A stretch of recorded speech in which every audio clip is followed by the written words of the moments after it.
going to show you guys how I achieve this halo smoky eyes. It's so easy and it's so quick, so just keep on watching. This is from Natasha Denona. I'm using this palette and I'm going to use all the shades. With the lightest shade, I'm going to apply this on my eyebrow bone and I'm going to bring it a little bit lower, and I'm not going to touch my eyelid. With this shade, and this is Mist, I'm going to start applying it a little bit lower.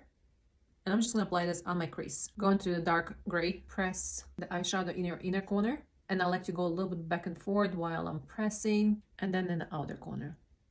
And I'm going to leave the center empty. And I'm going to start with a little circular motion. I'm just going to start blending just the edge. And then I'm going to pick up the little fluffier brush, and I'm going to go into the lightest color, and I'm going to pick up very little bit, and I'm going to start blending the edge even more and diffusing.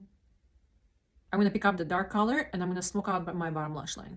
And then with the lightest color, I'm just going to blend. Now I'm going to pick up black shade and I'm just going to darken up my lash line. And you can see the difference, how much it makes when you just do it a little bit on the lash line. Now for the fun part, the little sparkle, I'm going to go into this gorgeous silver shade, and this is chromatic, and I'm going to apply in the center. Wow. Wow. This is absolutely gorgeous, and with the brush that we was using for our other shades, I'm just gonna blend just the little edges. Now I like to add a little tiny sparkle. I'm gonna take my finger and I'm gonna dip it into the color very lightly, just press, and you're almost like nothing there. And I'm gonna press just above.